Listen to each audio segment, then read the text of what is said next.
Bismillahirrahmanirrahim. Assalamualaikum warahmatullahi wabarakatuh.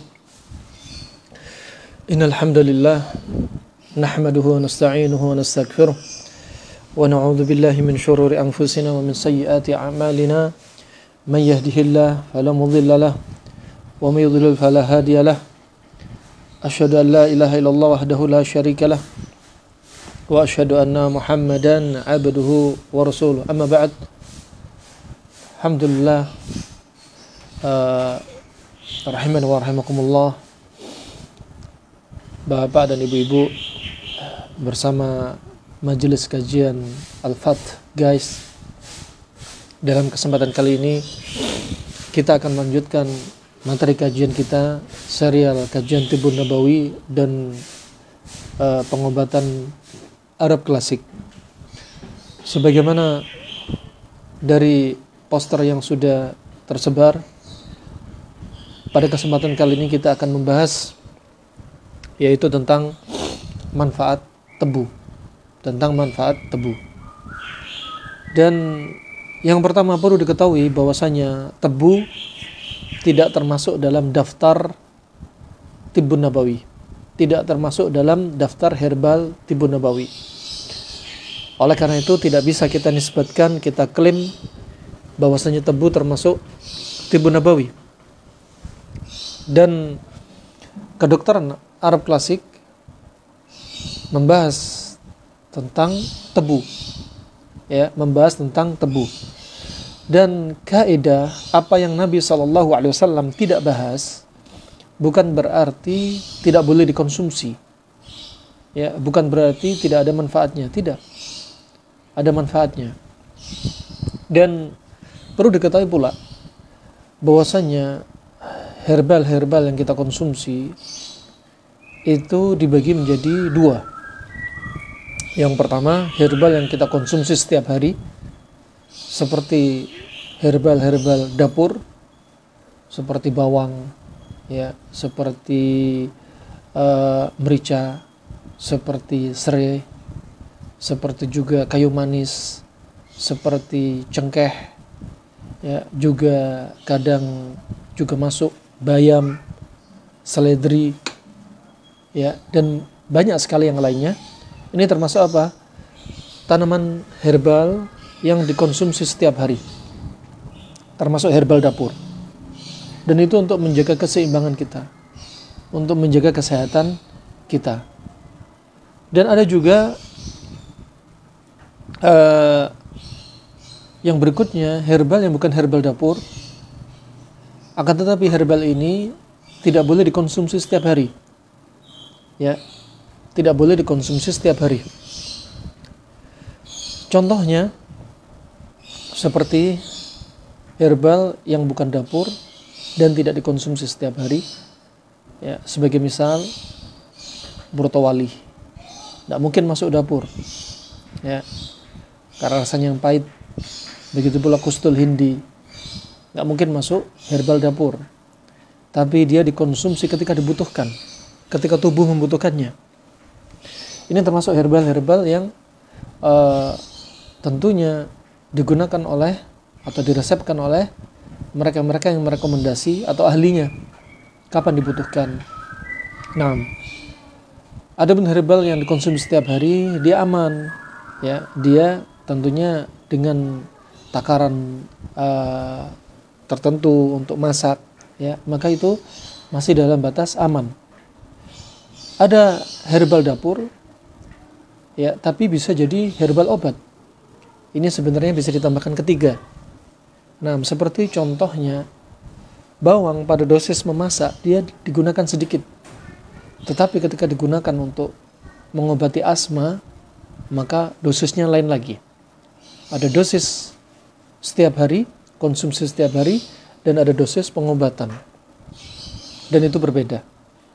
Dan di masa lalu Ibnu Qayyim menyebutkan, Ibnu Muflih juga menyebutkan bahwasanya gula, kalau disebut gula di masa lalu artinya adalah tebu. Artinya adalah tebu. Dan di masa lalu gula ini kata beliau rahimahullah, Ibnu Qayyim dan Ibnu Muflih, "Was-sukkar hadithun lam yatakallam fihi al-mutaqaddimu al-atibba." Dan dulu tanaman tebu ini jarang diperbincangkan pada kedokteran kuno, ya. Dan mereka jarang yang tahu. Kenapa? Saking sedikitnya tebu, saking jarangnya tebu, ya. Kalau sukar disebut di masa lalu, maksudnya adalah tebu, bukan gula pasir seperti di zaman sekarang. Dan mereka tidak mensifati tebu sebagai minuman, tidak menjadikan tebu sebagai minuman, akan tetapi mereka menggunakan pemanis, dan minuman itu rata-rata adalah dengan madu, dan akan tetapi tebu walaupun tidak disifatkan atau tidak digunakan untuk minuman, tetapi ulama-ulama di masa lalu, ahli kedokteran di masa lalu, mereka memasukkan tebu sebagai tanaman herbal. Wa yudkhilunahu fil adwiyah, katanya. Akan tetapi sudah dimasukkan herbal. Bahkan disebutkan dalam Fathul Bari, Aisyah radhiyallahu anha ketika membuat manisan, ya, ketika membuat halawa, di antara bahannya adalah yaitu tebu. Nah, berarti mereka sudah ada, walaupun di negeri Arab yang panas, tetapi tanaman tebu ada. Ya, semangka juga ada, timun juga ada. Bahkan sekarang pula kelapa banyak didapati. Ya, kelapa, tebu sangat banyak. Dan tidak dipungkiri, subhanallah, daerah yang lebih panas biasanya tebunya, kelapanya rasanya lebih manis, karena mereka lebih menahan air. Nah, kemudian rahimahumullah jami'an, Ibnu Qayyim juga Ibnu Muflih menyebutkan pembahasan tentang tebu. Ya, kami tidak membahas dari sisi kedokteran Cina, tetapi kami bahas dari sisi kedokteran Arab klasik, bagaimana sudut pandang mereka. Walaupun pada beberapa hal didapati berbagai kemiripan. Yang pertama, sebagaimana kami katakan, tebu jangan dinisbatkan kepada tibun nabawi. Ya. Nah, kenapa? Dalilnya nggak thabit kepada Nabi SAW. Adapun Ibnu Qayyim menyebutkan dalil sebagaimana beliau sebutkan, kata Ibnu Qayyim rahimahullah, ja'a fi ba'dhi alfadhi sunnah as-sahihah fil haud. Datang dalam dalil yang sahih tentang telaganya Nabi SAW. Nanti di padang mahsyar, sebelum melewati sirat al-mustaqim, maka hamba Allah Subhanahu wa taala akan mendapati telaga. Walikulli nabiyyin haud, dan setiap nabi nanti punya telaga. Dan besarnya telaga tergantung dari besarnya atau jumlahnya umat para nabi. Ada Nabi Musa alaihissalam, telaganya besar, dan Nabi mengira itu adalah telaganya Nabi. Ternyata itu adalah telaganya Nabi Musa, dan telaganya Nabi Muhammad lebih besar lagi. Dan ada Nabi yang pengikutnya hanya 3, bahkan ada Nabi yang pengikutnya hanya 1, seperti Nabi Syed, ya. Nah, bahkan ada Nabi yang tanpa pengikut. Wallahu a'lam bishawab. Maka jumlah atau besarnya telaga tergantung dari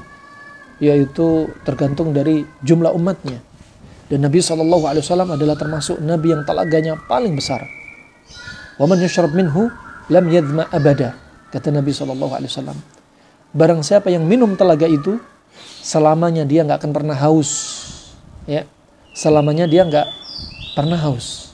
Ya, dan dia sangat manis. Nah, dia sangat manis. Wa ina'uhu atau adadu ina'ihi kan nujum fis sama. Dan nanti gayung-gayungnya atau bejananya untuk ngambil dari air telaga tersebut, itu nanti jumlahnya seperti apa? Kan nujum fis sama, seperti bintang-bintang di langit. Ini sifat-sifat telaga Nabi SAW. Dan di sana nanti akan ada orang-orang yang diusir dari telaga Nabi SAW. Ya. Kemudian saking rahmahnya Nabi SAW, Nabi SAW sambil berkata, hum ummati, hum ummati. Mereka itu umatku. Mereka itu umatku. Kenapa diusir? Gak boleh minum telaga. Telaganya Nabi SAW. Kemudian dikatakan kepada Nabi SAW, innaka la tadri ma qad ahdatha ba'da qad baddalu wa ghayyaru. Wahai Muhammad, kamu tidak tahu sepeninggalmu, setelah kamu wafat, apa yang terjadi pada mereka umat setelahmu. Mereka telah merubah, mereka telah mengganti agamamu. Termasuk diantaranya adalah mereka berbuat kesyirikan dan mereka-mereka yang melakukan amalan yang Nabi SAW tidak mengajarkannya. Ya. Dan mereka membuat yaitu ajaran-ajaran baru. Ya. Maka diusir dari telaga Nabi SAW. Ini mengingatkan kepada kita agar kita berhati-hati dari perbuatan syirik, hati-hati dari perbuatan atau hal-hal yang menjauhkan kita dari telaga Nabi SAW, seperti melakukan amalan-amalan yang tidak Nabi ajarkan. Maka ini diantara salah satu pentingnya kita mengikuti apa yang Nabi sampaikan dalam segala hal. Dalam segala hal. Fa subhanallah, sehingga mereka dikatakan Nabi SAW suhqan suhqan, ay bu'dan bu'dan. Kemudian Nabi berkata kepada mereka yang tadi dilarang, kemudian Nabi menyampaikan, ya sudah, minggir kalian, menjauh dari telagaku. Naam. Fa rahman wa rahimakumullah jami'an. Fa ini telaga Nabi SAW. Terkait dengan pembahasan tebu, ya, Ibnu Qayyim menyebutkan hadis, ya, yang Ibnu Qayyim menukilkan, ma'uhu ahla minas sukkar. Air dari telaga ini itu lebih manis daripada sukar. Orang kalau bilang sukar di masa lalu artinya tebu. Ya. Dan sukar, ya, ini jangan sampai salah baca. Kalau dibilang sukar, ya, artinya penyakit kencing manis. Kalau sukar itu artinya gula atau tebu. Nah, lafaz ini yang disebutkan Ibnu Qayyim rahimahullah sebenarnya nggak didapati lafaz sukar. Lafaz bahwasanya air telaga Nabi itu lebih manis daripada sukar, lebih manis daripada tebu. Ya, sebagaimana disebutkan oleh muhaqqiq, ya, di antaranya Syekh Syuaib dan Syekh Abdul Qadir Al-Arnaud, mereka apa? Nggak mendapati lafaz sukar, nggak mendapati lafaz sukar, tebu.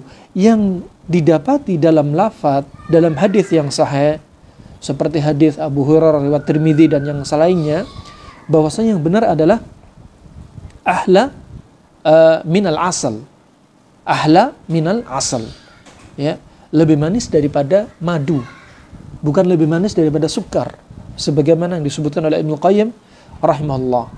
Fa hadis-hadis yang sahih yang lainnya menunjukkan apa?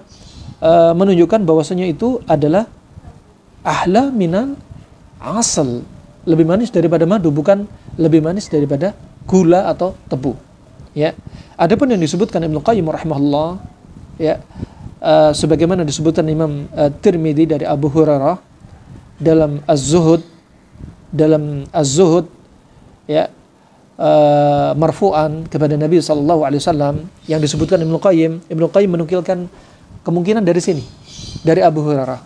Nah, ada pun hadis yang sahih bukan dari riwayat ini, bukan dari Abu Hurairah dari Tirmidzi, dari riwayat yang lainnya nanti akan kita sebutkan, sehingga kita nggak bisa menisbatkan tebu sebagai tebu nabawi. Ya, disebutkan dalam hadis ini, yukhriju fi akhir zaman rijalun yakhtalluna ad-dunya bid-din yalbasuna lin-nas julud ad-dha'n min al-lin alsinatuhum ahla min as-sukkar. Ya, nanti di akhir zaman akan ada orang yang lisannya lebih manis daripada gula, lebih manis daripada tebu, ya. Di zaman lalu kita katakan bukan gula tapi tebu. Nah, wa qulubuhum qulubud dhaib. Ya. Dan hati mereka seperti hati serigala. Yaqulullah azza wa jalla, kemudian Allah berkata, abi yaktarun, apakah denganku kalian ini tertipu? Am alayya yajtariun, atau atasku kalian berani? Nah, fabi halaftu la ab'athanna ala ulaika minhum fitnah tada al halim minhum hiran. Syahidnya di sini adalah lafaz sukar. Lafaz sukar. Hadis ini ya adalah hadis yang di dalamnya ada perawi namanya Yahya bin Ubaidillah bin Abdullah bin Muhad. Ya. Dia adalah matruk. Ya, dia adalah matruk. Maka hadis ini tidak bisa menjadi dalil. Hadis ini tidak bisa menjadi dalil. Kemudian rahimakumullah jami'an, fa lafaz yang benar ya sebagaimana datang dalam sahih, fa abyadu minal wariq. Fa abyadu minal wariq. Bahwasanya nanti yaitu telaga Nabi SAW warnanya lebih putih daripada al-wariq atau al-fiddah, lebih putih daripada perak. Ya. Wa atyabu min raihatil misk, dan wanginya lebih wangi daripada aroma misk. Ya, aroma misk. Juga dalam sahih disebutkan asyaddu bayadhan minal asali bil labani. Ya. Dalam riwayat yang lain disebutkan dan nanti air di telaga Nabi SAW lebih putih dari lebih putih daripada madu yang dengan susu. Ya, madu yang dengan susu lebih putih. Nah, fa rahmana wa rahimakumullah, ini yang disebutkan. Adapun dalam riwayat yang lainnya asyaddu bayadhan minal laban wa ahla minal asal. Ya. Dia lebih putih daripada susu dan lebih manis daripada madu. Lebih manis daripada madu. Ini diriwayatkan oleh Imam Bukhari dalam sahihnya dan riwayat Imam Muslim dalam sahihnya. Ya, berarti kalau lebih putih lebih manis daripada tebu telaga Nabi SAW ini, maka enggak sabit. Maka enggak sahih datang dari Nabi SAW. Yang datang sahih dari riwayat Imam Bukhari adalah asyaddu bayadhan minal labani wa ahla minas sukari wa ahla minal asali. Ya, yang benar adalah telaga Nabi SAW nanti yaitu warnanya lebih putih daripada susu dan manisnya lebih manis daripada madu. Adapun lafaz lebih manis daripada tebu, ya, ini sebagaimana para muhakkik menyampaikan, lam naqif ala hadzal lafaz. Kami belum berhenti dari penelitian lafaz ini. Dari mana Ibnu Qayyim mengambil lafaz ini dan bagaimana sanadnya? Bagaimana sanadnya? Nah, kemudian rahimana wa rahimakumullah jami'an, juga dalam sahih disebutkan asyaddu bayadhan minal thalj wa ahla minal asali bil laban. Dalam riwayat yang lainnya pula, ya, dalam riwayat yang lainnya bahwasanya tebu ini asyaddu bayadhan minal thalj wa ahla minal asal bil laban. Dia ini lebih putih daripada thalj itu es batu. Kalau bard ya, thalj itu seperti salju, ya. Kalau barat itu es batu. Dan dia lebih putih daripada salju. Lebih putih daripada salju dan dia lebih manis dari madu yang dicampur dengan susu. Ana ulang lagi. Jadi lafaz tebu tidak sabit dari Nabi SAW. Ya, lafaz tebu enggak sabit kepada Nabi SAW dan dia bukan masuk dalam jajaran jadwal tibbun nabawi. Ya. Adapun yang Ibnu Qayyim sebutkan sebagaimana dalam hadis ma'uhu ahla minas sukar, airnya lebih manis daripada tebu. Ya, daripada tebu. Hadis ini sebagaimana dikatakan para muhakkik lam nakif ala hadzal lafaz. Lafaz ini kami belum yaitu menemukan dari mana sanadnya, dari mana hadisnya dan bagaimana lafaznya. Nah, adapun penyebutan sukar yang dinisbatkan kepada Nabi SAW sebagaimana dalam hadis Abu Hurairah riwayat Tirmidzi, ya, sebagaimana kami sampaikan, apa? Alsinatuhum ahla minas sukar. Nanti akan muncul di akhir zaman orang-orang yang yaitu mulutnya lebih manis daripada tebu. Dan qulubuhum qulubud dhi'b, dan hati mereka seperti hati serigala. Hadis ini, ya, sebagaimana kami ulangi, hadis ini ada perawi namanya Yahya bin Ubaidillah bin Abdullah dan dia matruk. Hadisnya ditinggalkan. Berarti nggak bisa dinisbatkan kepada Nabi SAW. Nah, kemudian berarti datang dalil yang sahih terkait dengan telaga Nabi SAW, ya, terkait dengan sifat telaga Nabi SAW.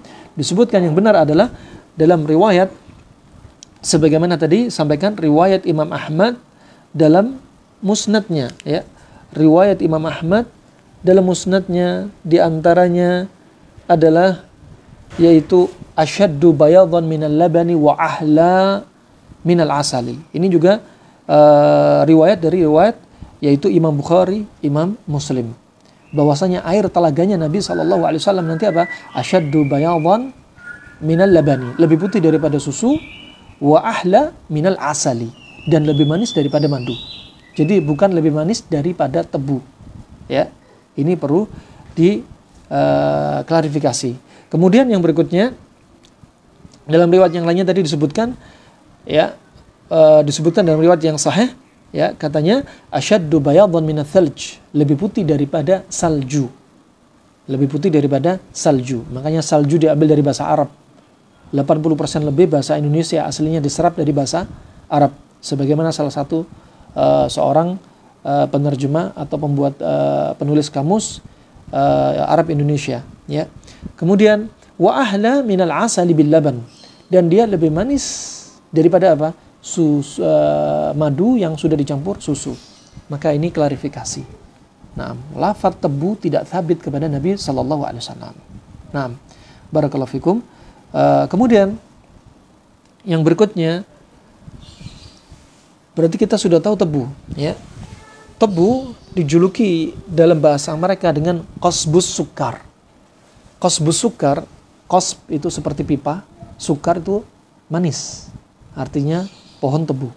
Ya, ini lafaz yang datang dari orang-orang kuno di masa lalu, ya, para pendahulu-pendahulu kita.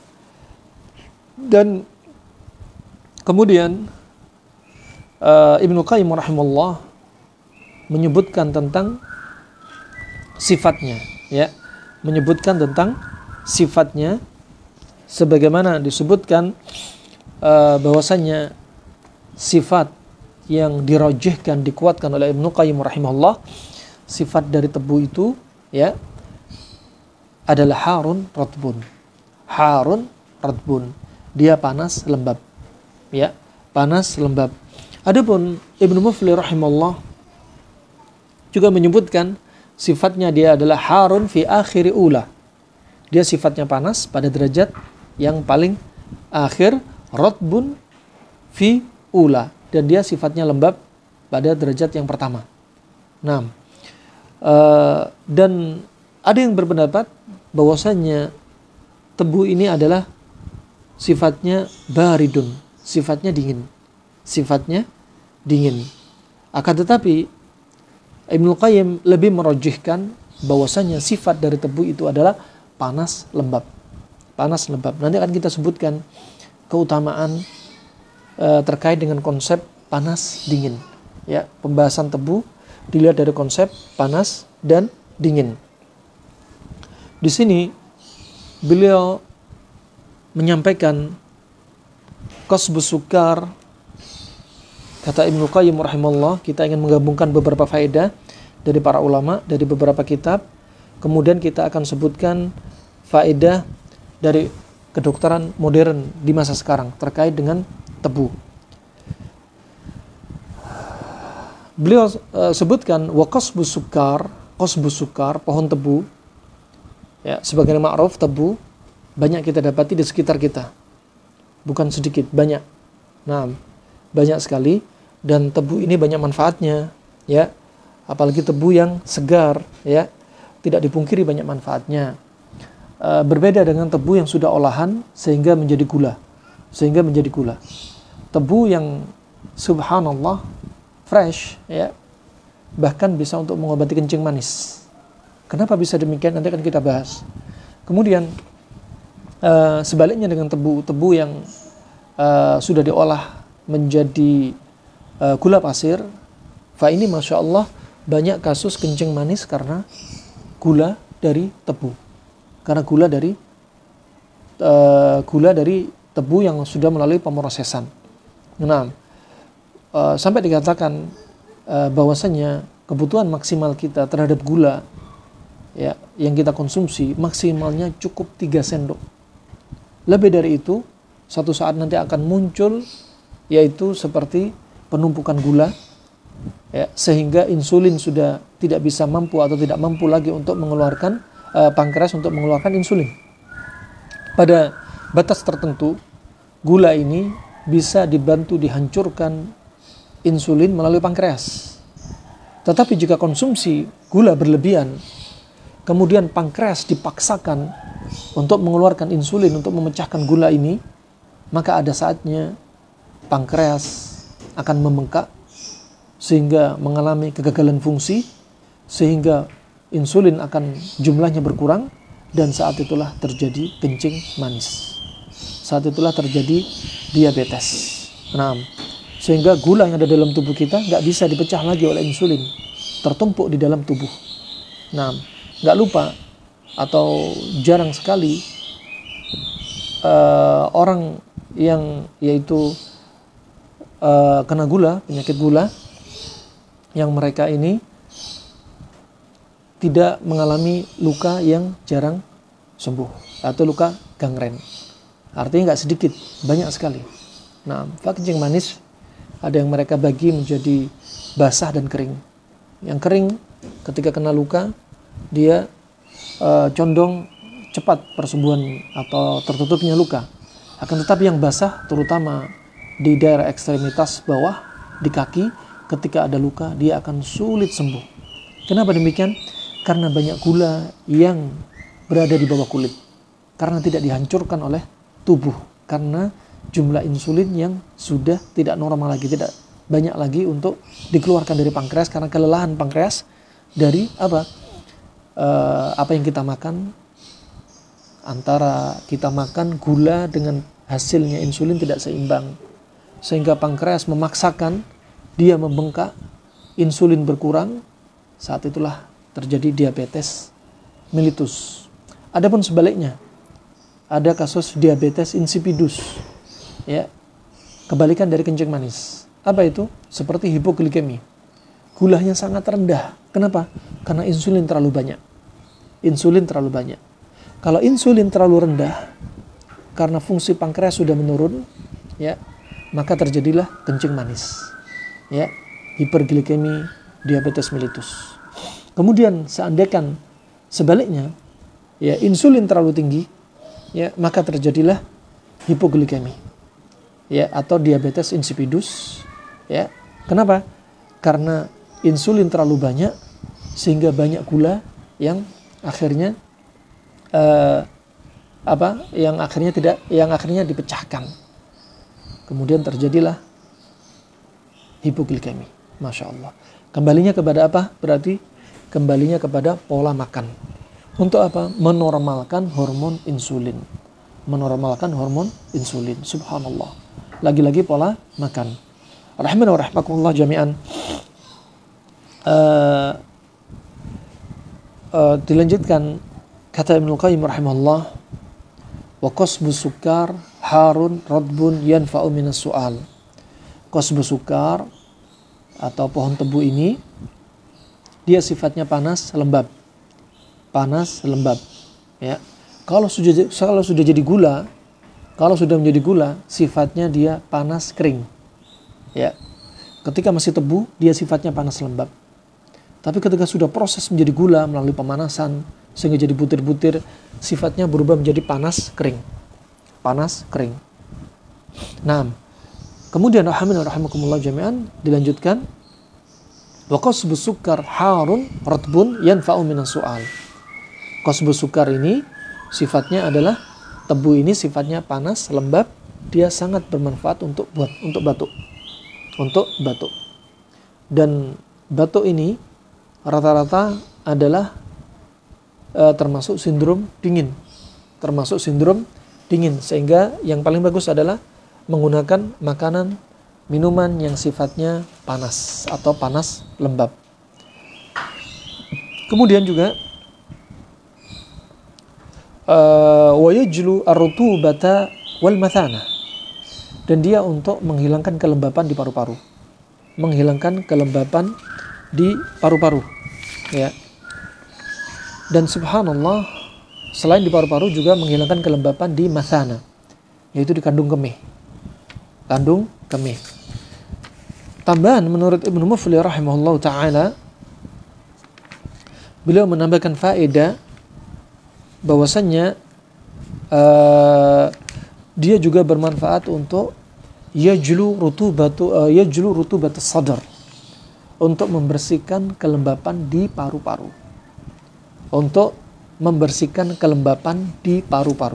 Ini manfaat dari tebu. Batuk, ya, untuk batuk, membersihkan kelembapan paru-paru, ya. Dan juga selain itu membersihkan kelembapan di dada. Dan yang asyik lagi, dia juga apa? Untuk membersihkan al-khawanik bil gargharah bihi. Untuk membersihkan al-khawanik. Al-khawanik itu apa? Rasa sesak karena hidung tersumbat, kemudian saluran pernafasan, tenggorokan, dan paru-paru yang menyempit. Nah, fa ini subhanallah kadang terjadi pada kasus COVID-19. Nah, walaupun dia panas lembab, dia juga bisa membersihkan paru-paru. Bisa digunakan dengan minum, ya. Tentunya tanpa gula, tanpa es. Ya, di zaman kita sekarang juga bisa digunakan untuk ghargharah. Ghargharah yaitu kumur-kumur. Ya, digunakan sebagai antiseptik mulut dan tenggorokan. Untuk apa? Ghargharah. Ini disebut oleh para ulama rahimahumullah jami'an. Fa qasbatur ri'ah juga bisa dibersihkan, termasuk saluran pernafasan, ya, seperti bronkus, bronchiolus, alveolus, saluran paru-paru, ya, dari trachea, kemudian bronkusnya, saluran-saluran cabang bronkusnya, alveolinya, semuanya ini dibantu dibersihkan dengan tebu. Terutama orang-orang yang banyak dahaknya, banyak lendirnya, fa ini juga bisa membantu, ya, ima mengeringkan sekaligus mengeluarkan dahak tersebut. Nah, sehingga kita nggak perlu minum obat-obat dari obat apotik semacam yaitu pengencer dahak, ya, semacam pengencer dahak. Baik ini tebu ini digunakan untuk apa? Untuk mengencerkan dahak sekaligus untuk mengatasi batuk yang kering juga. Fa subhanallah, bisa untuk dua sisi, batuk yang dahak atau batuk kering. Masya Allah, sangat membantu sekali. Fa huwa asyaddu talyinan minas sukar, ya, dan dia ini lebih lembut, wa fihi ma'unatan 'alal qai', dan untuk membantu pada kasus apa? Kasus muntah, termasuk membersihkan lambung juga, ya, membersihkan lambung juga. Wa yudirru al-baul, juga dia termasuk diuretik sekaligus mencuci saluran perkemihan. Wa yuzidu fil bah, dan untuk menambah yaitu syahwat pasangan suami istri. Kenapa? Karena sifatnya panas. Qala Affan bin Muslim as-Saffar, berkata Affan bin Muslim as-Saffar, dia termasuk salah satu perawi thiqatun thabat, perawi yang terpercaya. Dia berkata, man massa qasba sukar ba'da ta'amih lam yazal yaumahu ajma'a fi sururih. Nah, kata beliau, barang siapa yang massa qasba sukar, barang siapa yang menghisap kayu tebu, ya, setelah dia memakannya kemudian dia ngisep, Setelah makan, dia ngisap tebu. Nah, lam yazal yaumahu ajma' fi sururih. Maka senantiasa pada hari itu dia selalu dalam keadaan riang gembira. Dalam keadaan riang gembira. Yaitu apa? Mengurangi stres oksidatif. Masya Allah. Fa ini rahimani wa rahimakumullah jami'an, di antara manfaat tebu, ya, untuk merangsang apa? Hormon kesenangan. Ya, untuk merangsang keluarnya endorfin. Ya, Masya Allah. Bahkan termasuk untuk apa? Munawwim, sebagai yaitu obat alami penenang dan pengantar tidur. Penenang dan pengantar tidur. Nah, maka dengan tebu, Masya Allah. Nah, apalagi rasa manisnya, ya, rasa manisnya pada tebu itu yang juga menenangkan. Wa huwa yanfa'u min khushunatis sadr wal halq idza syuwiya. Dan dia, tebu ini bermanfaat bagi orang-orang yang mengalami khushunatus sadr, yaitu paru-paru yang sudah mulai mengeras, sudah mulai kaku. Wal halq, begitu pula tenggorokan. Ya, tentunya kakunya dada dan tenggorokan, paru dan tenggorokan karena berbagai hal. Seperti apa? Seperti pola makan yang tidak baik. Ya, pola makan yang tidak bagus, seperti katakan kurang sayuran, semuanya isinya karbo dan protein hewani tanpa diimbangi sayuran. Ya, kemudian bisa jadi mengeras karena faktor polusi. Ya, kemudian juga bisa mengeras karena dia jarang olahraga, kurang istirahat. Ya, kemudian mengeras juga karena aktivitas dia yang kurang baik, seperti kebiasaan dia merokok. Ya, seperti kebiasaan dia merokok sehingga paru-paru mengeras. Nah, maka tebu ini sangat bermanfaat dengan cara apa? Syuya. Tebu ini dibakar. Ya. Setelah dibakar, kemudian selain dia jadi aroma terapi, keluar aroma yang enak, sekaligus setelah dibakar dia langsung diperas airnya untuk kemudian dikonsumsi. Ini sangat bagus untuk mengatasi paru-paru yang sudah mulai mengeras, tenggorokan yang sudah mulai mengalami pengerasan. Wa yuwallidu rihan daf'uha bi ayyukashara wa yuksila bima inhar. Dan dia bisa menyebabkan kembung, bisa menyebabkan perut kembung, ya, rih di dalam perut. Ya, terkadang ada orang yang setelah makan tebu timbul angin di dalam perut. Orang yang siapa? Orang yang tipenya panas. Orang tipe panas ketemu panas akan timbul mual, timbul angin berlebihan, gas, ya, sehingga gas yang berlebihan inilah yang akan membahayakan justru. Nah, sebagaimana kita ulang-ulang dari ucapan Al-Hafidz Ibnu Hajar dalam Fathul Bari, bahwasanya di antara sebab penyakit mata beliau sebutkan insibabu ahadi akhlat, karena menumpuknya yaitu satu campuran, satu sifat. Katakan panas ketemu panas, orang ini tubuhnya panas. Katakan di sini dia konsumsi tebu atau makanan yang lainnya yang sifatnya panas. Panas ketemu panas ini akan menimbulkan apa? Al-abkhar, menimbulkan uap. Ya. Kemudian akan terkumpul di dalam al-ma'idah, terkumpul di dalam perut. Wa idza sa'ada ila dimag, dan kalau naik ke kepala, naik ke kepala, dan inin dafa'a ilal ain, kalau didorong ke mata, dari otak, dari kepala didorong ke mata, maka akan menimbulkan penyakit seperti ramat, yaitu konjungtivitis.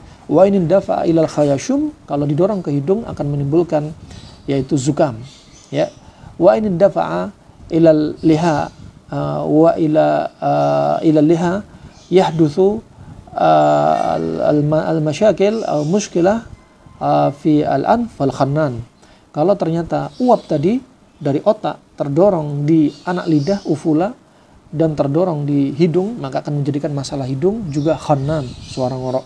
Wa inin dafa'a ila salam. Wa inin dafa'a ila as-sadr, dan kalau didorong ke paru-paru, ahdatha an-nazlah, maka akan timbul penyakit paru-paru atau infeksi paru-paru.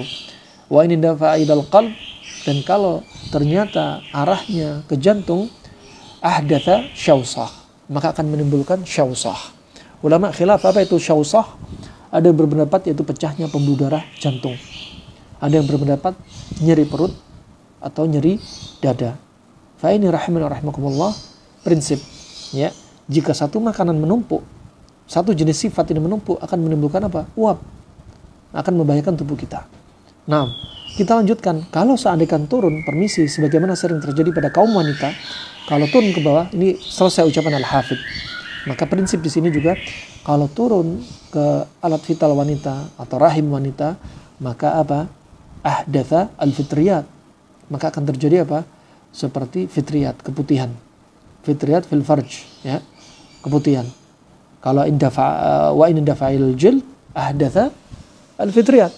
Dan jikalau ini muncul ke kulit, juga akan menimbulkan penyakit karena jamur seperti panu, gadas, kurap. Subhanallah. Kalau muncul ke kulit kepala, maka akan menimbulkan seperti apa? Seperti ketumbe, kutuan dan lain sebagainya. Ya, kutu dan lain sebagainya. Termasuk ke ketiak juga aroma yang tidak enak. Semua itu adalah karena makanan yang satu jenis menumpuk di dalam perut sehingga menimbulkan gas. Makanya Ibnu Qayyim rahimahullah, begitu pula Al-Hafidh Ibnu Muflih menyebutkan di antara obat ketombe, obat kutu adalah dengan daun bidara. Kenapa? Daun bidara sifatnya dingin. Buah bidara juga sifatnya dingin. Ini bisa untuk membasmi ketombe, membunuh kutu, mengusir kutu, bahkan telur-telurnya juga. Kenapa demikian?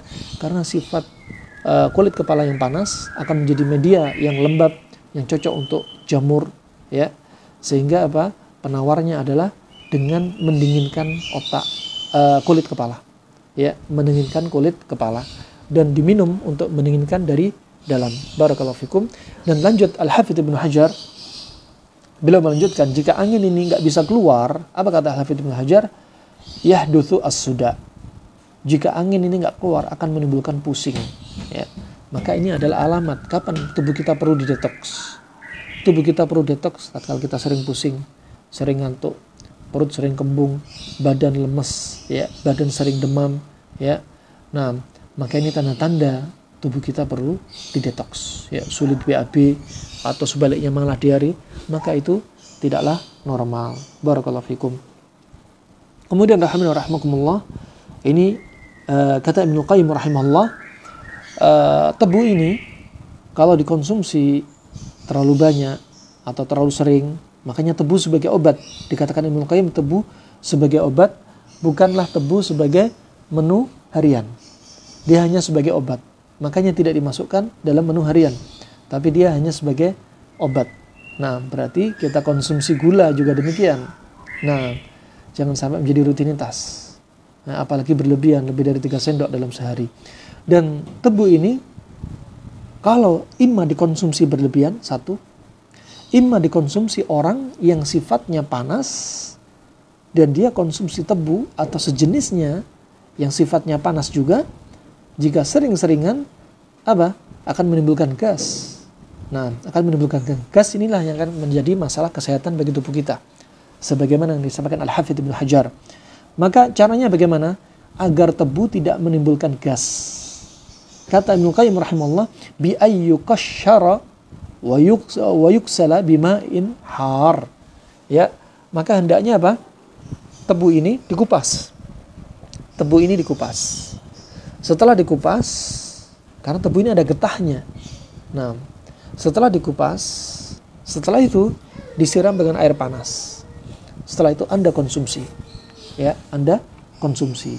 Ini untuk orang-orang yang apa? Khawatir menimbulkan gas di perutnya jika setiap konsumsi tebu, ya, jika setiap saat konsumsi tebu.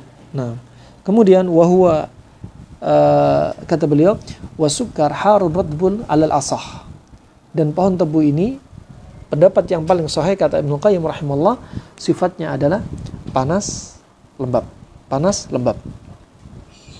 Waqila baridun wa ajwaduhu al-abyad asy-syaffaf.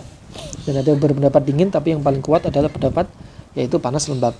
Wa ajwaduhu. Sekarang kita diajari bagaimana memilih tebu yang baik. Memilih tebu yang baik menurut kedokteran Arab klasik.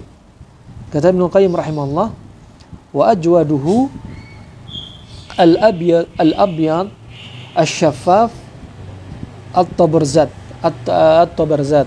Dan yang paling bagus adalah al-abyad, yaitu yang warnanya lebih putih, bukan gelap, condong ke arah terang, ya. Dia warnanya condong ke arah terang. Syaffaf, syaffaf itu tipis, ya. Dia tipis, sebagaimana disebutkan oleh Ibnu Qayyim rahimahullah. Dan tipisnya at-tabarzat, ya. At-tabarzat itu keras. Ini berarti kriteria tebu yang paling baik. Kami ulang, kriteria memilih tebu yang paling baik. Kalau Anda dapat langsung pohon tebunya, kalau Anda ada kemampuan untuk mendapatkan tempat tebu dan bisa memilih, ya, maka pilihlah yang ini, ya. Satu apa tadi? Yang pertama adalah abyad, warnanya condong ke arah putih, ya, karena ada tebu yang dia semakin gelap, condong ke arah keputihan. Asy-syaffaf, syaffaf itu tipis, ya, dan kering, ya, tipis dan kering, kecil kering, ya. Yang berikutnya at-tabarzat. At-tabarzat ini keras. Ini 3 hal. Jenis tebu yang terbaik. Warnanya ke arah terang, kemudian dia syaffaf, ya. Dia tipis, kering, ya. Enggak terlalu besar. Kemudian yang berikutnya tabarzat. Tabarzat yaitu dia tasallub, dia keras banget. Wah, ini yang paling bagus. Nah, ini yang paling bagus menurut Ibnu Qayyim rahimahullah. Wa atiquhu altafu min jadidih. Yang berikutnya kata Ibnu Qayyim, wa atiquhu, yang sudah tua, yang sudah matang, itu lebih enak, ya, rasanya lebih bersahabat untuk tubuh ini daripada yang baru, daripada yang masih muda. Yang tua itu lebih dipilih daripada yang muda untuk tebu, dan dia semakin keras. Wa idza tubikha, kemudian cara berikutnya, ya, tadi sudah ada dibakar atau dipanggang, tebunya dipanggang. Untuk apa? Untuk melunakkan paru-paru dan melunakkan tenggorokan, ya, dipanggang. Kemudian yang berikutnya ini cara lain, ya. Jadi cara yang lainnya juga apa? Kalau khawatir timbul angin, tadi disiram air panas, dikuliti disiram air panas. Yang berikutnya wa idza tubikha wa nuzi'at raghwatuh, kalau tebu ini direbus, kemudian rawahnya, busahnya itu dibuang, ya, sakkana al-atash was-su'al, maka sebagai apa? Sebagai penenang atau penghilang dahaga dan untuk supresinya batuk, ya, untuk menekan batuk.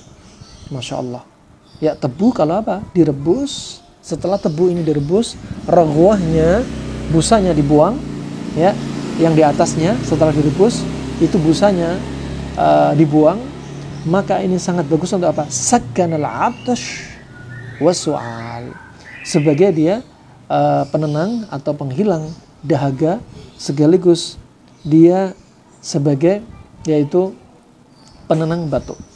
Katakan seperti batuk rejan, batuk yang melelahkan, menghilangkan tenaga karena batuknya yang lama, ya, batuknya yang kering. Ini sangat bagus. Wa huwa yudhiru al-ma'ida allati tatawalladu fiha as-safra listihalatihi ilaiha. Nah, dan tebu ini tidak cocok untuk siapa? Orang yang lambungnya ini terkait dengan pengaruh dengan liver, ya.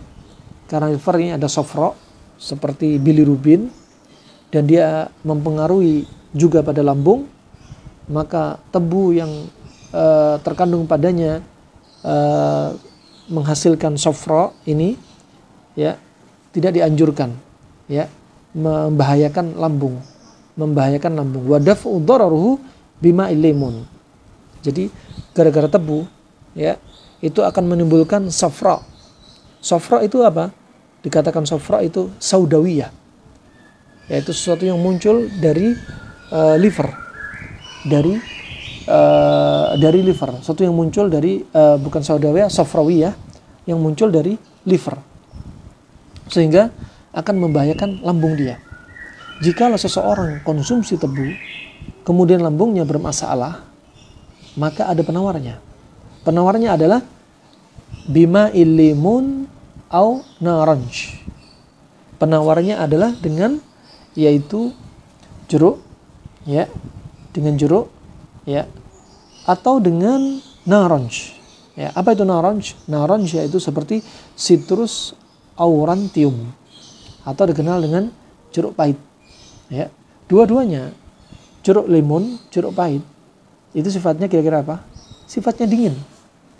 Dia masam, tapi sifatnya dingin. Ya, masam tapi sifatnya dingin. Ini Masya Allah. Sering kita dapati seperti ini. Makanya rata-rata yang manis itu sifatnya panas. Kurma manis, tebu manis. Ini contoh. Sifatnya panas. Dan tebu yang sifatnya panas ini dikasih penawar. Penawar jika dia mengalami masalah, katakan setelah konsumsi tebu, lambungnya sakit, lambungnya terasa panas, kemudian tenggorokan gatal, kemudian gigi ngilu. Kalau sudah seperti ini, kasih aja jeruk, ya, lemon ataupun jeruk pahit. Nah, mungkin bisa Anda peras 1 biji dengan segelas cangkir air, langsung diminum tanpa gula. Ya, itu jeruk tadi sifatnya dingin. Ya, untuk menawarkan yang sifatnya panas pada tebu, termasuk kurma. Jika Anda konsumsi kurma, kata Ibnu Qayyim, ada sebagian orang konsumsi kurma, dia menimbulkan efek samping seperti gigi ngilu, tersedak di tenggorokan, ya, sakit mah, ya. Maka penawarnya kata Ibnu Qayyim, cari kurma mentah. Karena kurma kering sifatnya panas, kurma yang mentah sifatnya dingin. Ya, juga bisa Anda pakai lemon, jeruk, ya, pakai jeruk lemon ataupun jeruk pahit, silahkan. Ini berarti juga prinsip. Jika orang sakit mah, Anda sakit mah, tiba-tiba sakit mah, ya, Anda bisa dinginkan dengan perasan jeruk, ya. Tetapi apa? Jangan gunakan air panas, gunakan air dingin, gunakan air dingin. Maka ini Masya Allah pengobatan yang sangat simpel sekali dan sering kami coba. Orang yang sakit mah dengan syarat apa? Gak ada ulkus peptikum, gak ada tukak lambung. Kalau sakit mah disertai tukak lambung, dikasih jeruk nipis, dia bisa pingsan. Dia bisa pingsan. Nah, maka ini untuk mah, sakit mah yang sangat bagus untuk siapa? Orang yang kasus lambungnya panas. Orang lambung panas dikasih tebu. Tebu sifatnya juga panas. Timbul sakit mah, mual, dan lain sebagainya. Maka jeruk lawannya. Karena jeruk ini sifatnya dingin. Jeruk lemon atau jeruk pahit. Kemudian rahimakumullah juga bisa penawarnya pakai apa? Ar-rumman al-lafan. Ar-rumman al-lafan. Juga bisa pakai delima. Delima rasanya seperti apa? Seperti jeruk, masam juga. Ya, dia masam. Kemudian lanjut Ibnu Qayyim rahimahullah, wa ba'dun nas yufaddiluhu 'ala al-'asal likillati hararatihi wa linihi. Dan sebagian manusia, orang Arab klasik, ya, mereka lebih mengutamakan yaitu tebu dibanding madu. Dari sisi apa? Karena panas pada tebu itu lebih mending daripada madu. Dan dia lebih lembut daripada madu. Ini dalilnya mereka. Dalilnya mereka. Sehingga mereka kadang pemanisnya menggunakan tebu dibanding madu, ya, daripada madu. Wa hadza tuhamil minhu 'alal 'asal. Nah, fa inna manafi' al-'asal adhaf manafi' sukar. Padahal manfaatnya tebu itu lebih banyak daripada manfaatnya madu lebih banyak daripada tebu. Nah, nggak dipungkiri. Nutrisinya madu, Masya Allah. Nah, juga madu juga bisa untuk memperbarui sel dan lain sebagainya. Bahkan berapa banyak luka, ya, luka bakar atau luka-luka yang lainnya. Subhanallah, dari percobaan kami dari tahun 2000, Masya Allah kami dapati seorang wanita, ibu-ibu yang terkena epilepsi. Ketika datang epilepsinya, ya, dia dalam keadaan menggoreng, kemudian minyaknya tertumpah di tangannya sampai hampir kelihatan tulangnya, putihnya tulangnya. Subhanallah, Kami gunakan madu berbulan-bulan dan subhanallah ya, lukanya sangat bagus. Kenapa demikian? Karena madu ini hakikatnya adalah memberikan nutrisi bagi sel-sel jaringan. Nah, adapun sifat seperti iodin, betadin yang kami dapati di lapangan, sifatnya mereka lebih membakar, ya, sehingga semakin panas dan jaringan kelihatan jaringan itu seperti jaringan terbakar.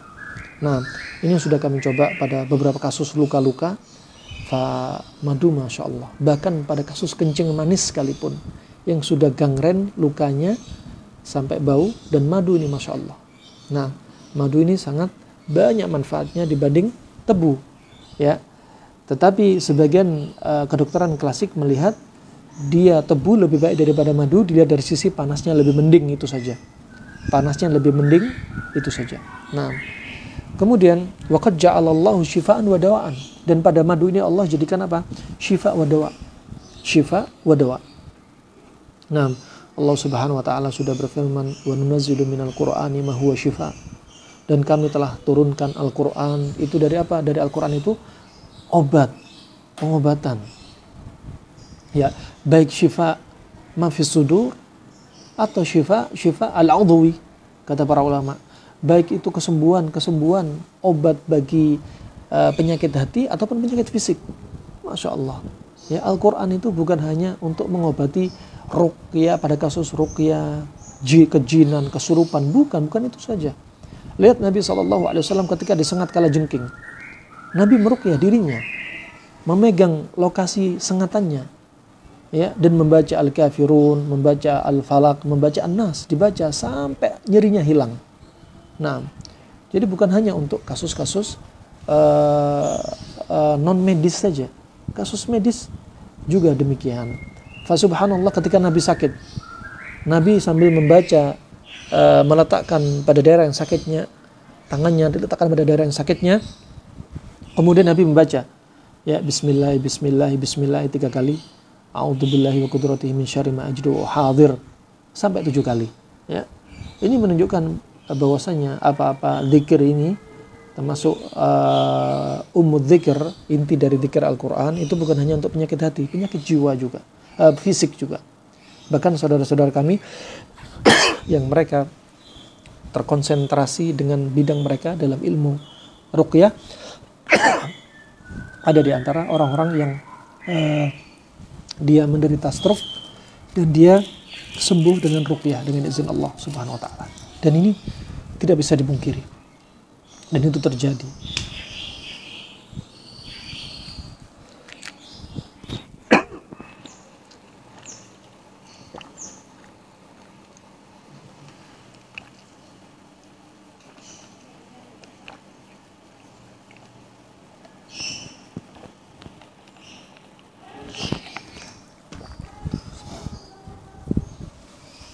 Barakallahu fikum.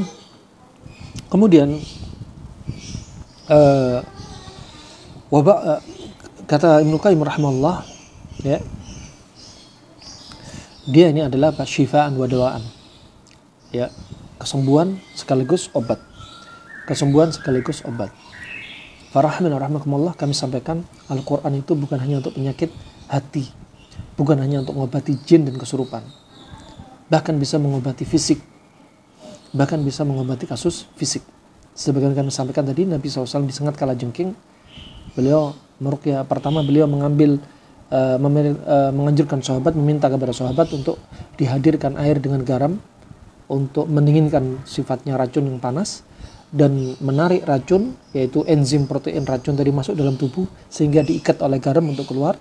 Kemudian beliau baca Al-Kafirun, Al-Falaq dan An-Nas sampai sakitnya hilang, sampai nyerinya hilang. Begitu pula ketika sakit, memegang daerah yang sakit sambil beliau baca Bismillah, A'udzubillahi wa qudratihi min syarri ma ajidu hadir. Diulangi, yang kedua ini diulangi sampai 7 kali. Nah, juga selain itu dia syifa untuk masalah-masalah kita. Nah, berapa banyak masalah rumah tangga muncul, coba kalau kita koreksi, mereka bisa jadi karena jarang baca Al-Quran, ya, baca Al-Quran.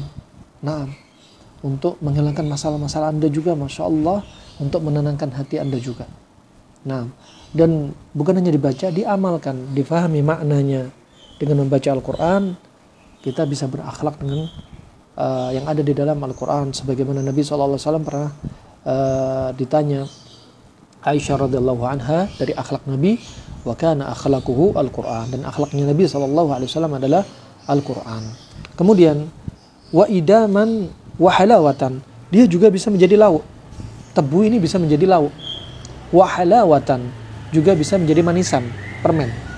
Ya, diolah, direbus sampai akhirnya mengental dan jadi manisan. Dan tentunya ini lebih sehat daripada manisan-manisan permen yang ada di pasaran, yang bahannya rata-rata adalah pemanisnya menggunakan aspartam, yang padahal Amerika sekarang sudah melarang pemanis berupa aspartam. Sebagaimana disampaikan saudara kami, salah seorang dokter spesialis anak, ya, ada anak kecil umur 12 tahun sudah terkena serangan stroke.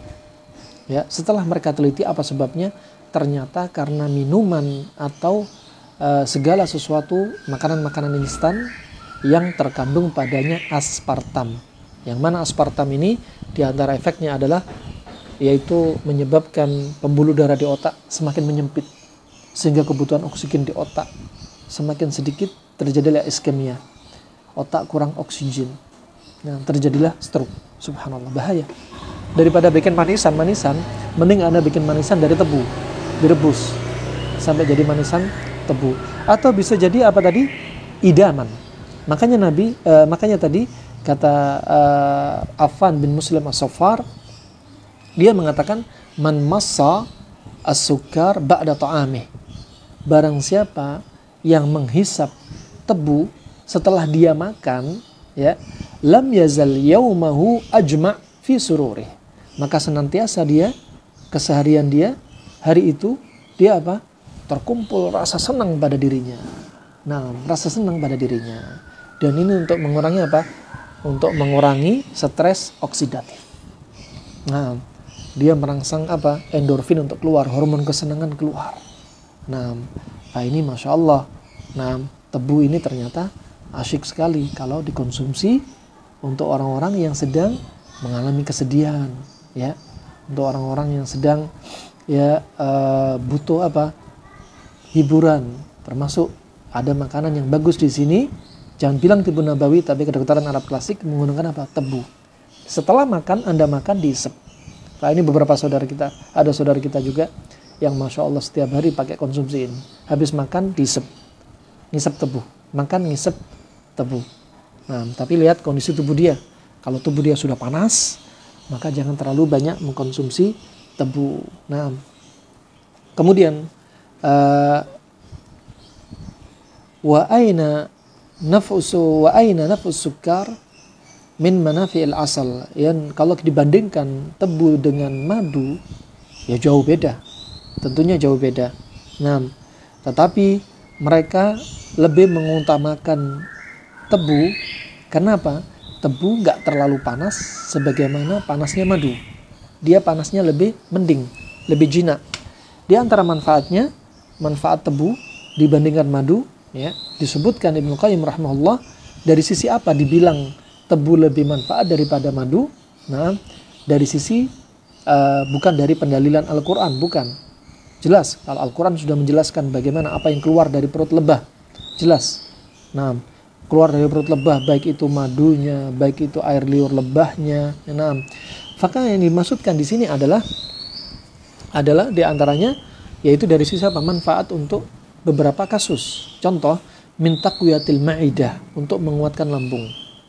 Tebu ini Masya Allah panas lembab, tapi manfaatnya menguatkan lambung. Begitu pula jahe. Jahe itu panas lembab, tapi dia menguatkan lambung.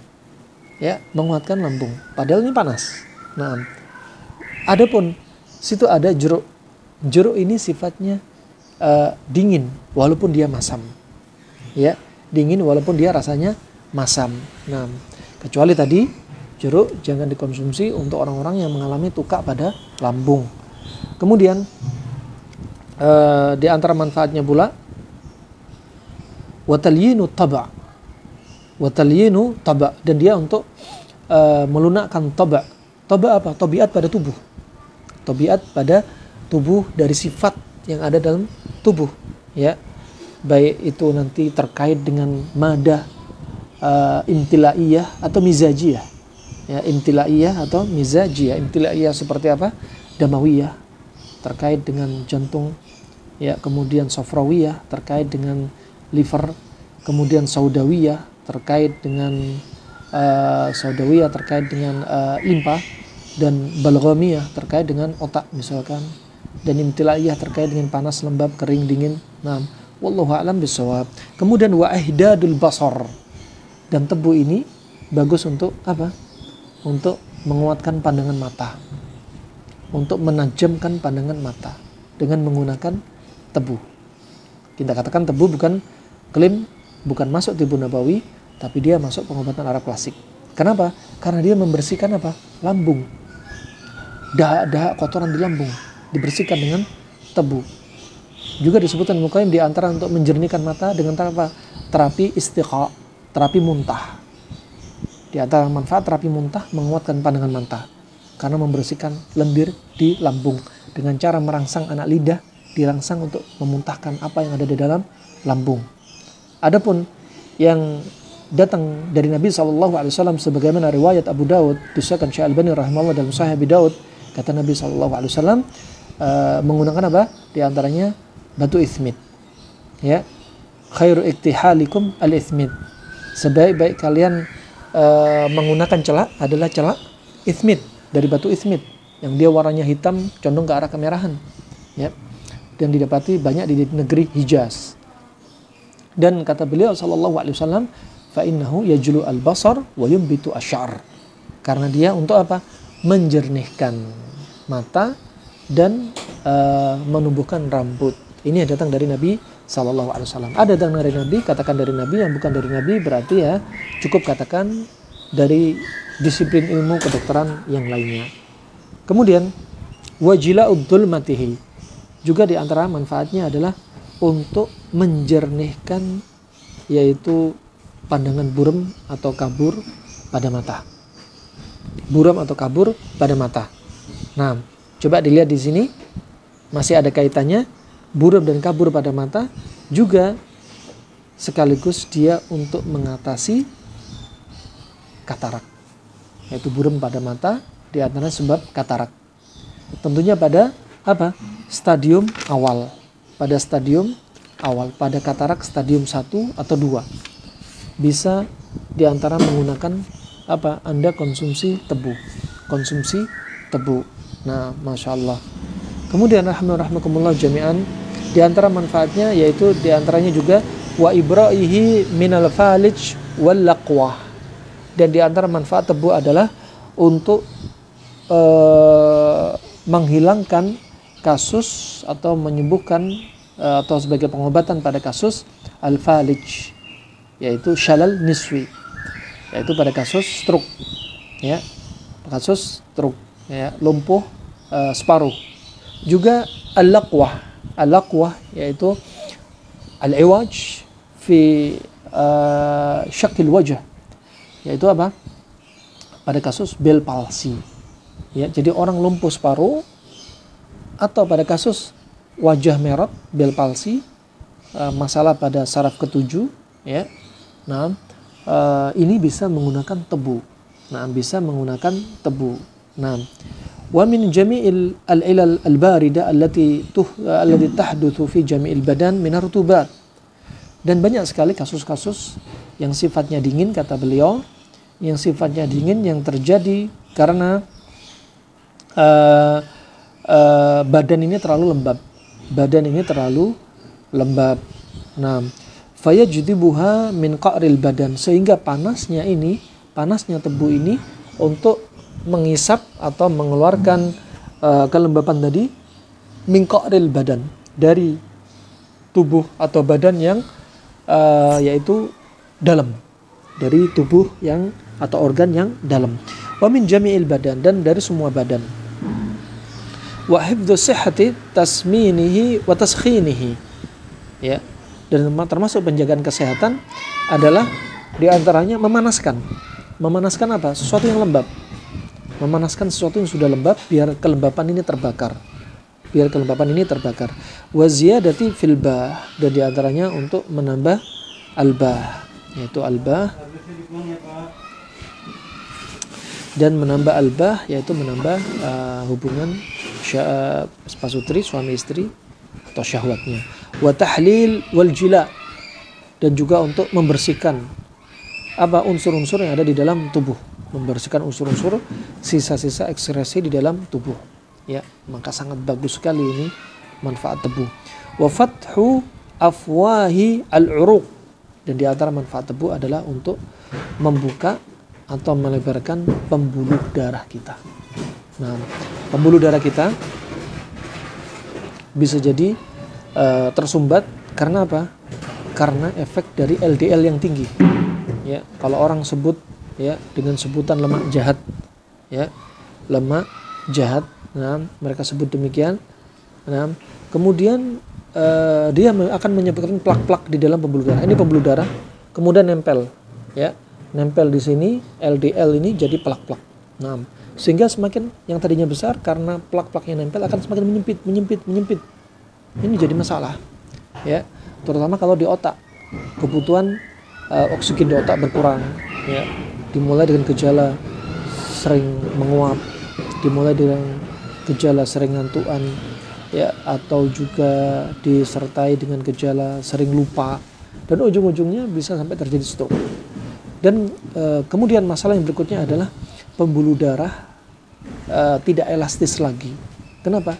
Terutama karena makanan berupa lemak yang jenisnya trigliserid akan membuat pembuluh darah kaku. Dan ini tebu, subhanallah, untuk membersihkan plak, ya, membersihkan saluran dan sumbatan-sumbatan, sekaligus untuk apa? Sekaligus untuk melenturkan pembuluh darah. Wah, ini penting, ya, karena banyak kasus penyakit itu karena 3 hal. Satunya karena ekses, sesuatu yang berlebihan di dalam tubuh. Suatu berlebihan dalam tubuh seperti apa? Ya, penyakitnya orang-orang zaman sekarang. Penyakitnya orang di masa lalu, orang-orang terdahulu, ya, di zaman Nabi, setelahnya atau sebelumnya, penyakit apa? Penyakit defisiensi, kekurangan. Ya, kekurangan. Sehingga banyak didapati juga kasus busung lapar. Ya, busung lapar, kurang nutrisi ini dan itu. Tetapi di zaman sekarang sebaliknya, ekses ini yang banyak. Banyak makan, banyak tidur, numpuk materi di dalam tubuh sehingga muncullah kasus ekses. Jadi ada kasus ekses karena kebanyakan, ada kasus defisiensi, kekurangan. Dan yang ketiga, kasus stagnasi, penyumbatan. Dan ini subhanallah, tebu untuk mengatasi kasus yang ketiga ini, Masya Allah, sangat membantu. Karena kasus stagnasi. Nah, terutama hati-hati bagi kita yang sering mengkonsumsi makanan-makanan yang manis dan pekat. Makanan manis dan pekat akan menyebabkan potensi terjadinya stagnasi peredaran darah. Stagnasi peredaran darah.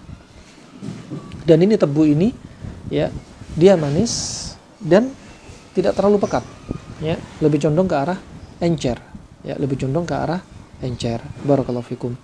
Kemudian watangkiyatil mi'ah, dia juga bagus untuk membersihkan lambung dan usus, ya, lambung dan usus, ya. Semakin kita tua, maka semakin bertambah umur, sejalan dengan itu akan semakin bertambah pula plak-plak, kotoran-kotoran di usus. Terlebih semakin jeleknya kebiasaan makan kita, dia akan semakin bertambah plak-plak. Sekali-kali kalau Anda ingin semakin sayang dengan usus Anda, dengan diri Anda, sekali-kali lakukan yaitu endoskopi. Masukkan kamera ke usus kita, lihat usus kita kayak apa. Warnanya putih kah, kuning kah, hijau kah, coklat kah, hitam kah, sehingga kita lebih sayang. Karena umur kita nggak seperti kita masih muda dahulu. Mungkin ketika kita SMP, SMA, kita tidak ada aturan makan, bagaimana makan. Tapi ketika usia 40, ya, organ kita sudah berkurang, pencernaan sudah berkurang fungsinya, saraf sudah berkurang, jantung sudah berkurang, ginjal penyaringannya sudah berkurang, liver sudah berkurang, ya. Kemudian juga otak kita nggak seperti dulu lagi, ya, mata kita sudah nggak seperti dulu lagi. Nah, makanya Allah berfirman dalam surat Al-Ahqaf, ya, ayat yang ke-15, wa idza balagha asyudda wa balagha arba'ina sanatan, jikalau umur kamu sudah sampai asyuddah. Kata Ibnu Abbas mentafsirkan ayat ini, asyuddah yaitu umur-umur 33, umur yang mana kita dulu sekuat-kuatnya, tenaga kita kuat, ya, kita betul-betul prima, wajah yang lebih mungkin glowing pada waktu itu, lebih sempurna pada waktu itu, kekuatan, keperkasaan, kemudian kesempurnaan kulit dan lain sebagainya. Aw balagha arba'ina sanah, atau ketika umur 40. Makanya umur-umur itu umur yang sudah kita harus introspeksi diri. Introspeksi diri apa? Dosa-dosa kita. Introspeksi diri apa? Kesehatan kita dong. Ya. Nah, karena kita ingin apa? Ibadah dalam keadaan sehat, selalu istiqomah. Istiqomah dibantu dengan apa? Kita tetap sehat. Di antaranya pola makan. 90% penyebab penyakit adalah makanan. Kemudian alhamdulillah, di antara manfaatnya tebu yaitu ihdadi ad-dud. Ya, ihdari ad-dud. Untuk apa? Mengeluarkan cacing. Ya, cacing suka pada kondisi apa? Kondisi lembab. Virus, bakteri, jamur suka pada kondisi apa? Lembab. Ya, seperti tadi gas yang numpuk kena mata sehingga timbul konjungtivitis, hidung timbul pilek, ya. Paru-paru lembab, timbul infeksi paru-paru dan lain sebagainya. Dan perut juga demikian. Kalau perut ini lembab, cacing itu sangat seger. Ya, dia senang. Makanya dikasih yang panas, dingin seperti tebu untuk apa? Untuk mengusir mereka. Bahkan bukan hanya mengusir, bisa membunuh. Bisa membunuh. Juga disebutkan kedokteran Arab klasik di antara obat cacing adalah dengan apa? Jahe, juga habatus sauda, juga bawang putih, ya. Dan banyak sekali ya makanan-makanan yang bisa kita jadikan terapi. Kemudian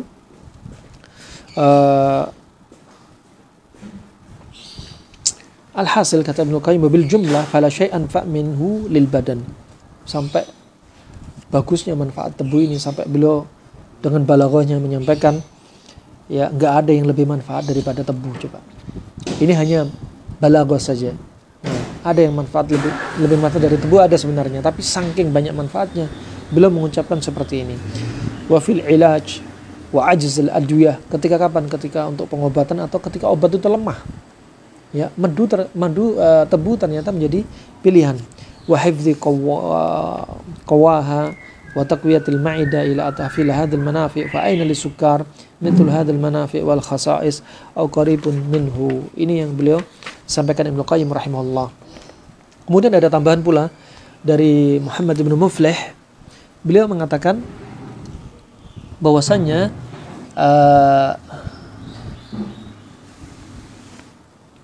di antara manfaat yang lainnya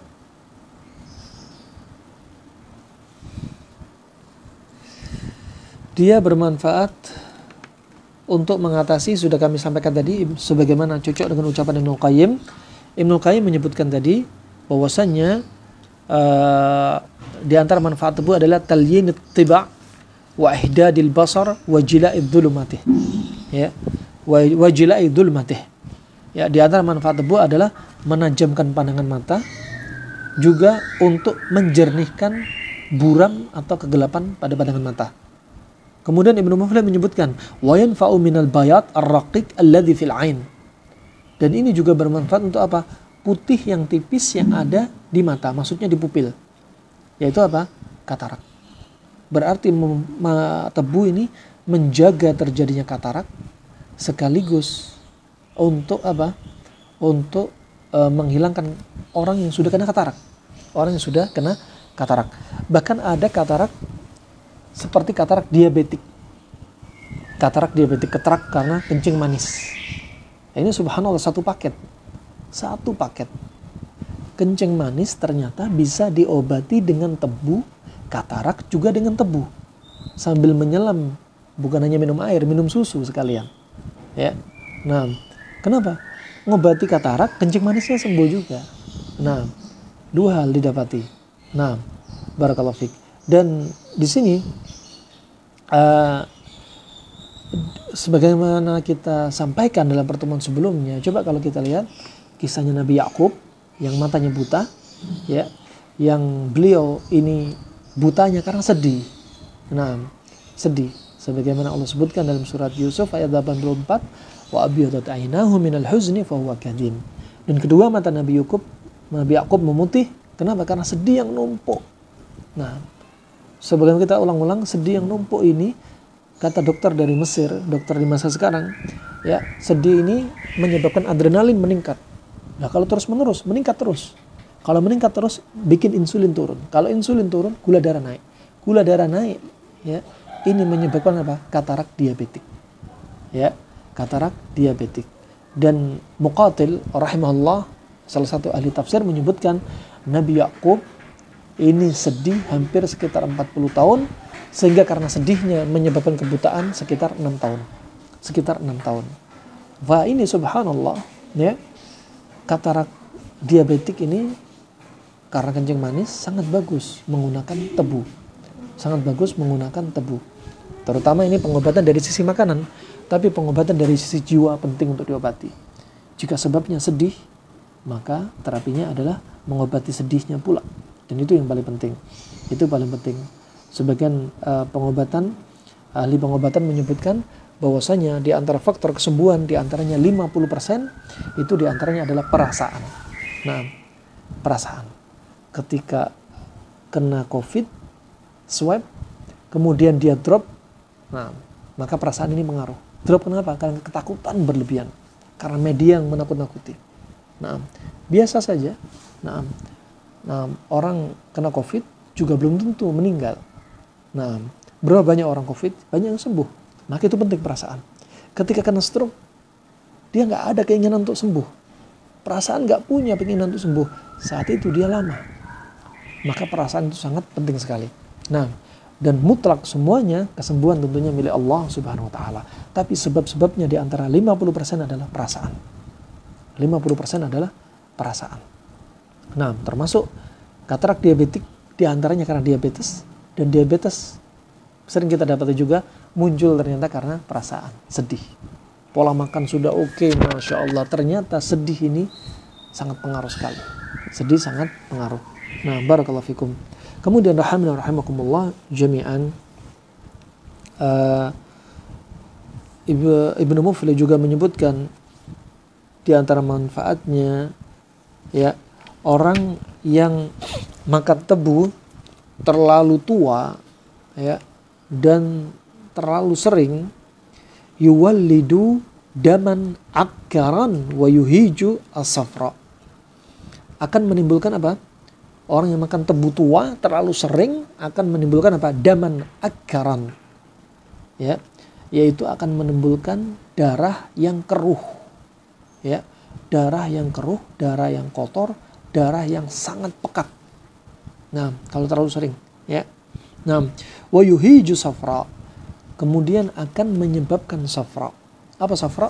Jaundice, ikterus, gangguan pada liver, ya. Karena tadi apa? Akhirnya timbul apa? Stagnasi peredaran darah. Nah, juga ada kasus jaundice. Nah, ini kita harus tahu konsumsinya tebu nggak boleh berlebihan, ya. Terkadang-kadang aja.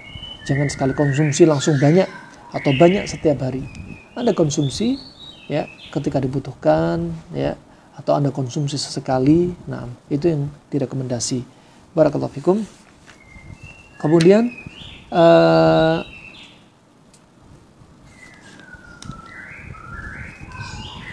Masya Allah, mayoritas manfaat sudah kita sebutkan.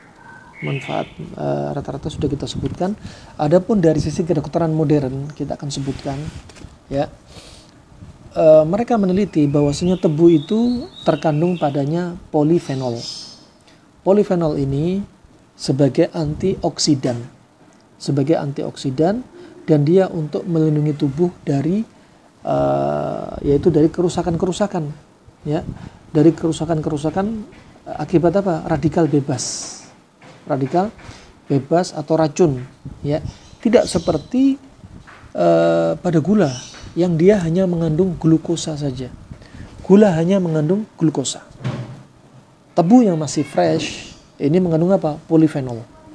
Sebagai apa? Antioksidan.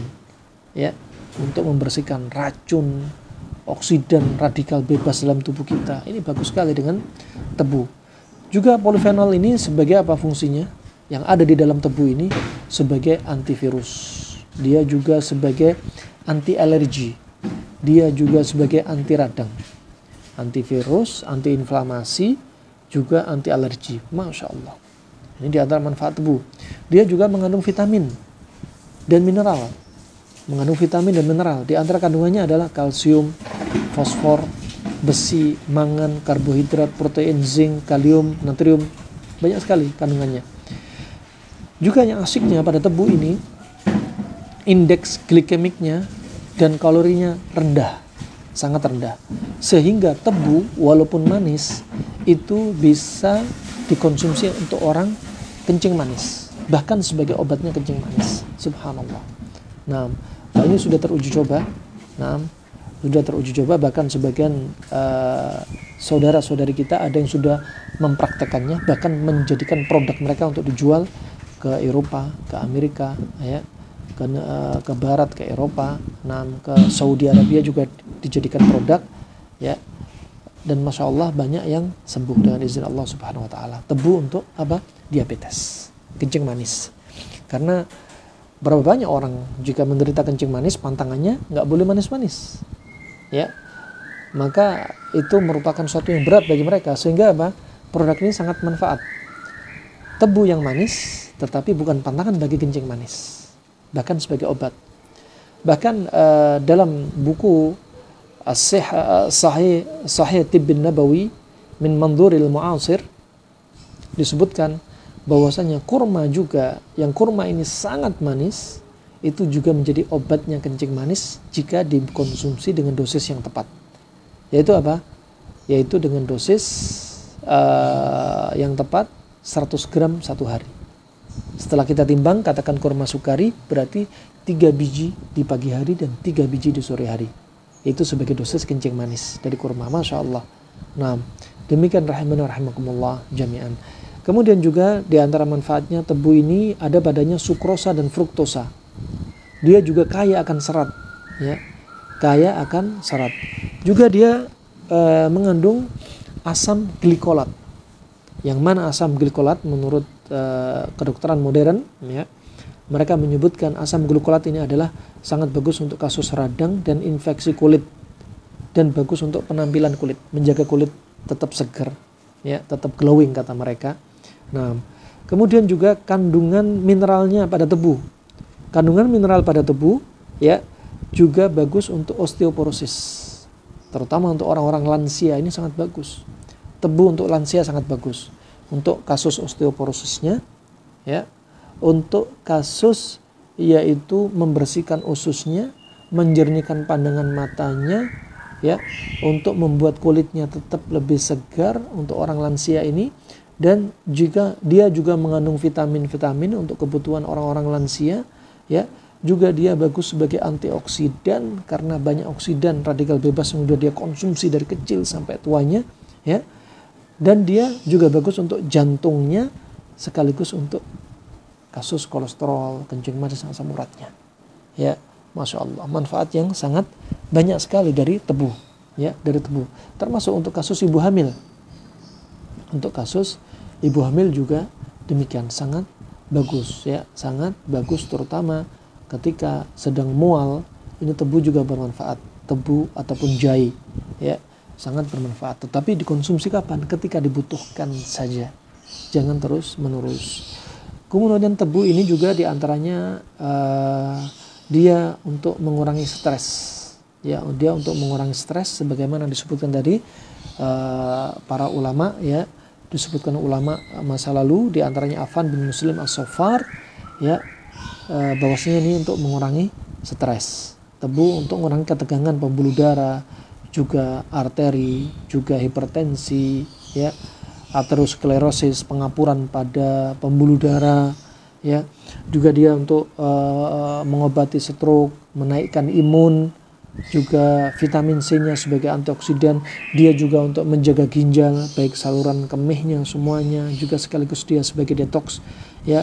Dia sebagai pengganti gula yang aman, dia juga sebagai pengganti energi, dia juga bagus untuk bumil, ya, terutama untuk apa? Metabolisme ibu hamil, ya, metabolismenya ibu hamil, untuk pencernaan, untuk morning sickness pada ibu hamil yang sering mual muntah di pagi hari, juga mengatasi imun dan sembelit. Ini saja yang bisa kami sampaikan. Sebenarnya masih banyak maklumat, tapi karena keterbatasan waktu dan kita butuh kesabaran untuk menuntut ilmu. Berikutnya beberapa pertanyaan. Bagaimana mengatasi penyakit epilepsi pada anak usia 6 tahun? Epilepsi ini, ya, di antara sebabnya adalah ada aliran ion listrik di otak, ya, ion listrik di otak. Nah, baik karena trauma atau yang lainnya. Nah, dan tentunya ini sifatnya panas. Dan untuk mendinginkannya, yang sering dicoba di negeri Arab adalah dengan menggunakan labu kuning. Dan labu kuning sifatnya dingin. Labu kuning sifatnya dingin. Labu kuning yang sifatnya dingin ini, ya, untuk mengontrol panasnya di otak, panas otak. Nah, juga bisa Anda bantu dengan sering apa? Mandi, ya, mandi pada jam-jam yang sangat efektif untuk mendinginkan otak. Seperti biasakan mandi pagi, ya, sebelum subuh, itu sangat bagus, ya. Diguyur kepalanya, dari kakinya dahulu kemudian naik ke badannya hingga kepalanya. Ini sangat bermanfaat sekali, ya. Kemudian tentunya kurangi apa? Makanan-makanan yang sifatnya panas. Kurangi kambing, ikan asin, bebek, ayam. Nah, dikurangi. Usahakan makan apa? Banyak konsumsi bayam. Untuk protein hewaninya konsumsi ikan. Kemudian digunakan juga labu kuning yang kami sampaikan tadi. Kombinasi panas dingin juga bisa dipraktekkan. Kemudian assalamualaikum warahmatullahi wabarakatuh. Waalaikumsalam warahmatullahi wabarakatuh.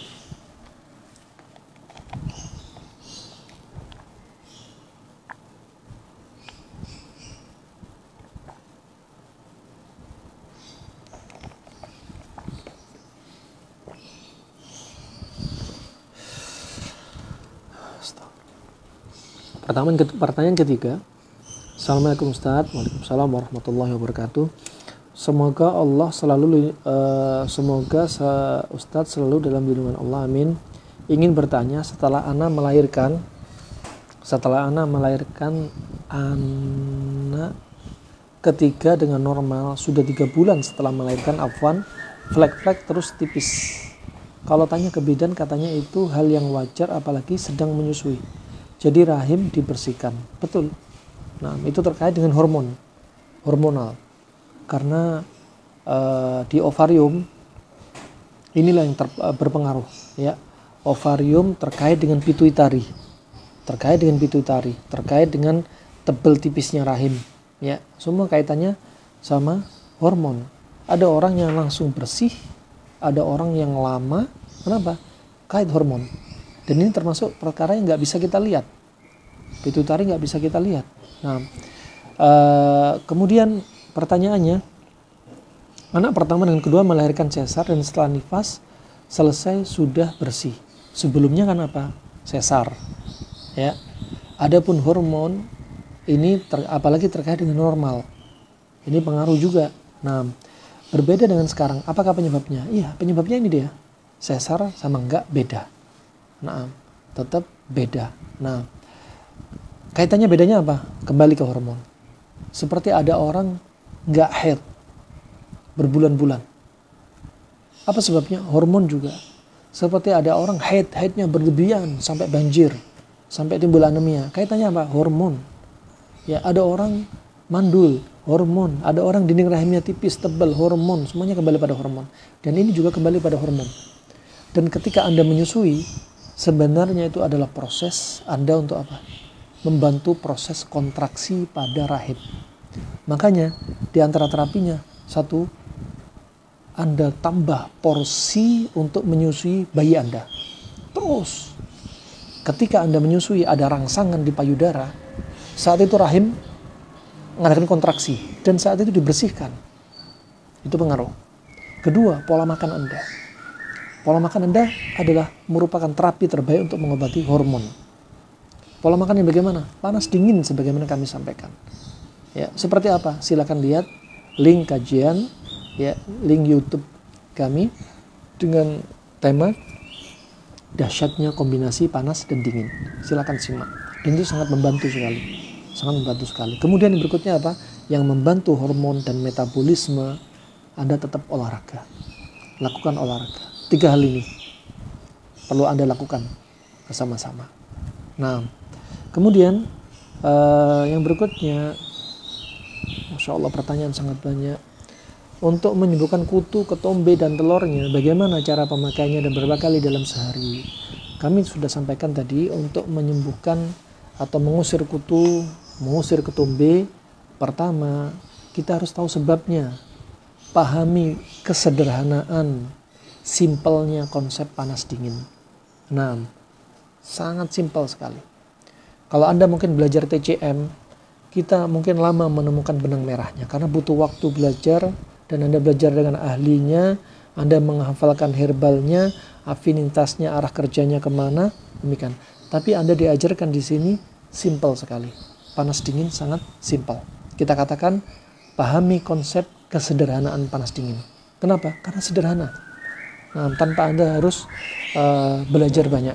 Karena kita nggak punya waktu banyak dan kita ingin mempraktekkan teori ini. Nah, dan tentunya kedokteran Cina ini memang Masya Allah sangat ekspor dan sangat mahir karena mereka lebih dalam lagi. Panas dingin lebih diteliti oleh mereka lagi. Nah, tetapi teori ini tidak menafikan manfaat. Anda lihat ketombe, ya, kutu, ya, kemudian masalah-masalah di rambut ini dengan kepala ini, apa sebabnya? Anda lihat, sebagaimana teori Al-Hafidz Ibnu Hajar, ya, bahwasanya makanan yang menumpuk, satu sifat menumpuk, katakan panas dan panas menumpuk, akan menimbulkan uap. Lah uap ini kalau naik ke atas, katakan sudah naik ke kepala, maka akan menimbulkan kelembapan. Kelembapan ini adalah media terbaik untuk virus, bakteri, dan jamur. Adapun ketombe karena jamur. Ya. Kemudian kutu, kenapa kutu juga suka? Karena kutu suka lembab. Bisa jadi Anda tidur dengan anak Anda kutuan. Anda tidur satu bantal. Bisa jadi kutu nggak pindah ke kepala Anda. Kenapa? Karena kepala Anda dalam keadaan nggak lembab. Kutu akan mencari tempat yang lembab. Anak Anda kenapa? Karena anak Anda kepalanya lembab. Sehingga dia lebih memilih media yang lembab. Terapinya berarti apa? Hilangkan kelembapan. Caranya bagaimana? Untuk makan pola panas dingin. Pola makan panas dingin, ya, untuk menormalkan kondisi tubuh kita. Kedua, dari luar apa? Ini yang sudah panas berlebihan sehingga timbul lembab, dikasih apa? Dikasih sifatnya yang mendinginkan. Di antara sifat yang mendinginkan adalah buah bidara dan daun bidara. Kalau Anda nggak dapat buah bidara, cukup daunnya saja. Kalau ada buahnya, maka itu lebih baik. Buah dengan daun ditumbuk. Kalau nggak dapat, cukup daun. Daun ditumbuk, ya. Kemudian bisa Anda campur air sedikit anget, ya, biar partikelnya mudah keluar. Kemudian Anda oleskan di kepala. Anda oleskan di kepala, biarkan 1 jam. Itu setiap hari. Jika bisa dilakukan pagi sore. Kalau nggak bisa, cukup sehari sekali. Ya. Dari dalam, pola makan diperbaiki. Panas, dingin. Kalau mau tambah efek dari dalam, minum juga rebusan daun bidara. Nah, rebusan daun bidara. Kalau orang dewasa, dosisnya 1 genggam, genggaman mereka masing-masing. Kalau anak kecil, genggaman mereka sesuai umurnya. Nah, kemudian dari luar, yaitu dengan daun bidara yang dilumurkan, dibalurkan ke kulit kepala. Itu tuh apa? Ngusir kutu sekaligus untuk menghilangkan ketombe. Berapa banyak dari saudara kita yang hanya konsumsi panas dingin saja tanpa pakai daun bidara? Ketombe banyak. Ya, dari pengakuan dia sudah pakai herbal apapun nggak sembuh. Obat kimia apapun nggak sembuh. Akhirnya subhanallah dengan izin Allah kita dipertemukan. Dia baru konsumsi panas dingin, setiap makan diusahakan timun ada. Dalam hitungan 6 hari pengakuan dia ketombe hilang. ini masih panas dingin dari dalam. Nah, kalau dikombinasi dengan dari luar, maka tentunya hasilnya lebih maksimal. Wallahu a'lam bishawab. Kemudian pertanyaan berikutnya, Ustaz hafizakumullah, jadi untuk mengantisipasi lendir yang sering ada, bahkan baru bangun tidur, dengan cara konsumsi apa? Kurangi makanan yang manis, kurangi karbohidrat, kurangi kebiasaan makan malam ya, di atas jam 8, jam 9, di atas jam 8, jam 9 dikurangi kebiasaannya. Barakallahu fiik. Kemudian bagaimana Ustadz sejak usia 45 ke atas ya, badan sering capek, akhirnya saya berhenti konsumsi gula pasir, saya ganti dengan gula pengganti, saya konsumsi manisnya ambil dari madu, buah, nasi, dan makanan manis yang lainnya. Kalau badan sering capek, ini indikasi Anda termasuk perlu didetoks, perlu dilakukan detoks pada tubuh Anda. Kemudian bismillah Ustadz, kalau obat herbal batu empedu, mungkin batu liver, batu empedu, obat herbal batu empedu hampir sama dengan batu ginjal. Sudah kami sampaikan sebelumnya.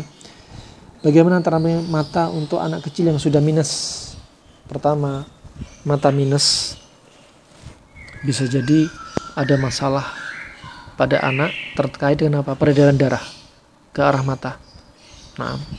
Bisa jadi mungkin dia habis jatuh, atau mungkin ketika lahiran ada masalah keluarnya si janin. Terapinya diantaranya apa?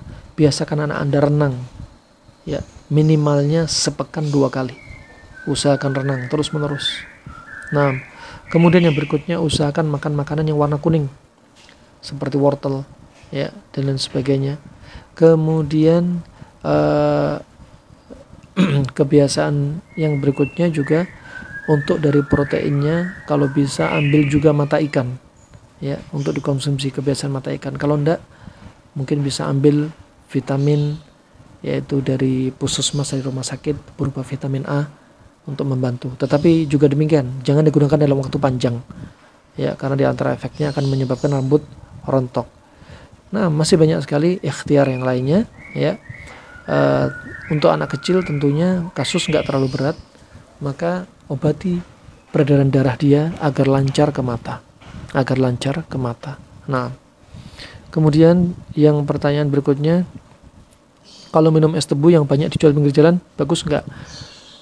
Kalau namanya bagus, yang bagus diminum apa? Sari tebu tanpa es, tanpa gula. Itu yang paling bagus, tanpa es, tanpa gula. Bagus, pinggir jalan juga bagus, tapi tanpa es, tanpa gula. Kemudian untuk paru-paru yang ada corak sehingga yang dirasakan adalah dada sakit dan kadang ada terasa berat untuk bernafas, ada flek-flek. Ya, flek paru-paru ini disebutkan oleh kedokteran Arab modern sekarang. Mereka meneliti kustul hindi sangat efektif untuk membersihkan flek-flek di paru-paru, baik karena COVID ataupun yang lain sebagainya. Sangat bagus ya. Kemudian bagaimana cara mengobati gatal-gatal pada kaki yang tidak sembuh-sembuh? Pernah kami resepkan kepada seorang ibu-ibu pada anaknya yang mengalami eksem ya, juga pioderm ya, luka, gatal, akhirnya timbul nanah. Kami anjurkan untuk konsumsi rebusan daun bidara ya, dan kemudian daun bidara ditumbuk, dikompreskan ke gatalnya. Alhamdulillah dengan izin Allah, dan membutuhkan 2 pekan Allah sembuhkan. Saya ibu menyusui yang memiliki asam lambung. Setiap hari saya konsumsi habat 3 kali 1 kapsul masing-masing, VCO 1 kali. Untuk ibu hamil, ibu menyusui ya, paling bagus Anda pakai pola makan ya, pola makan paling bagus. Untuk habatus soda, lihat lambung Anda. Kalau lambung Anda panas, bisa jadi tambah sakit lambungnya. Begitu Pak VCO. VCO itu sifatnya juga panas. Madu sifatnya juga panas, coba ya. Kalau Anda lambung sifatnya dingin, itu pun satu herbal yang dipakai, nggak perlu banyak-banyakan herbal. Coba kembalikan ke pola makan panas dingin. Ini ada pertanyaan, Ustadz, beda topik, karena saya penasaran tentang kustul hindi. Ada info bahwa tidak untuk dikonsumsi, bahaya buat ginjal. Iya, kustul hindi itu dikonsumsi, kita sebutkan ya, herbal itu ada dua. Herbal untuk dikonsumsi tiap hari, herbal untuk jadi obat. Dosis obat. Dosis tiap hari, makanan keseharian kita seperti bawang, itu herbal. Serai, itu herbal. Ya, kemudian banyak sekali herbal tiap hari dikonsumsi. Itu silahkan saja untuk menjaga keseimbangan kita, sangat bagus. Nah, dan ada herbal yang dosisnya dosis obat. Seperti bawang putih untuk asma, dosisnya beda. Bisa digunakan. Atau herbal yang ekspor, butuh keahlian. Seperti herbal yang bukan herbal dapur. Seperti apa? Kustul hindi. Kustul hindi adalah termasuk herbal yang ekspor, yang dipakai bukan untuk keseharian, bukan tiap hari. Ya, nggak mungkin kita masak dikasih kustul hindi. Ya, rasanya pahit semua nanti. Nah, nggak mungkin kita bikin sopnya sop kustul hindi, nggak mungkin. Dan ini digunakan ketika perlu saja. Ya, digunakan ketika perlu saja, ketika dibutuhkan, dan jangan dalam waktu yang panjang. Ya, jika dalam waktu yang panjang akan apa? Menyebabkan sifatnya kustul hindi panas kering, membuat tubuh kita semakin panas kering. Kata Hippocrates, bapak kedokteran Yunani, ya, kalau tubuh kita sering konsumsi panas kering, apalagi tubuh kita panas kering, ditambah panas kering, tambah panas kering, akhirnya tubuh kita akan mengalami kekeringan. Kalau terus berlanjut, kekeringan berlanjut akan membatu. Ya, ini jadi masalah. Akan semakin timbul penyakit. Nah, timbul penyakit. Maka digunakan ketika dibutuhkan saja. Nah, kemudian rahimahumullah, kemudian juga ada masalah, ya. Masalah sudah dari awal ginjal bermasalah. Orang gagal ginjal, ya. Kemudian dia kena COVID, ya. Kemudian minum kustul hindi dalam bentuk serbuk. Ini nggak direkomendasi. Ya. Kenapa? Akan memperparah kinerja ginjal. Gagal ginjalnya akan semakin parah. Gagal ginjalnya akan semakin parah. Dan kustul hindi itu pun, ya, itu tidak boleh dikombinasi dengan obat-obat dokter. Ya. Ya, di antaranya bahkan kustul hindi memberikan dampak efek pada obat kimia ini semakin double, semakin berlipat-lipat. Katakan seperti apa? Obat seperti warfarin, pengencer darah, ya, atau simvastatin untuk kolesterol. Ketika dia minum obat kimia dengan kustul hindi, maka efek obat kimia ini akan semakin berlipat-lipat, lebih dahsyat. Justru akan membahayakan organ. Terus untuk kustul hindi bagaimana? Kalau aman untuk ginjal diapakan? Direbus, ya, direbus. Kalau dibakar, mau diapain? Dibakar. Kalau dibakar ditumbuk, kemudian dikonsumsi, nggak boleh juga. Nah, maka kalau sudah ada masalah ginjal, herbal seperti ini cukup diminum airnya, dan itu paling aman. Barakallahu fiik. Nah, kemudian kalau penggunaan gula, maksudnya gula pasir yang berlebihan tidak baik. Apakah bisa diganti dengan gula batu? Gula batu lebih mending, tapi semua tetap ada batasannya. Semua ada dosisnya. Ya, gula merah sifatnya dingin. Gula pasir sifatnya panas. Garam laut sifatnya panas. Garam Himalaya sifatnya dingin. Wallahu a'lam bishawab. Insyaallah sampai di sini aja. Ya, sudah menunjukkan jam 11 lebih 5. Harap dimaklumi jika ada kekurangan atau kesalahan dari saya karena keterbatasan ilmu saya, dan tentunya masih banyak yang lain yang lebih mahir dan lebih paham. Ya, saya yang sampaikan hanya saya sampaikan sebatas ilmu saya, sebatas yang kami dapati, juga pun itu pun sebatas kedokteran Arab klasik. Ya, kedokteran Arab klasik. Barakallahu fikum. Semoga materi ini bermanfaat untuk Islam wal muslimin, dan semoga kita termasuk orang-orang yang bisa syukur nikmat kepada Allah selalu, bisa menikmati nikmat Allah termasuk tebu, ya, kita menghisapnya, kita minumnya sambil merasakan nikmat Allah begitu banyak sekali, dan belum juga manfaat-manfaatnya. Ini pun karena apa? Rahmat Allah yang satu rahmat saja diturunkan di muka bumi. 99 rahmat Allah simpankan untuk kita di yaumul qiyamah.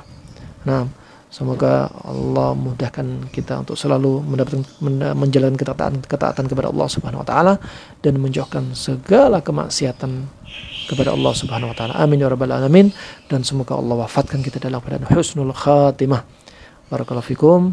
Sekali lagi jazakumullah khair kepada yang hadir dan terkhususnya panitia, yaitu majelis kajian taklim guys, ya majelis kajian Al-Fath guys. Hafizakumullah wa barakallahu fikum.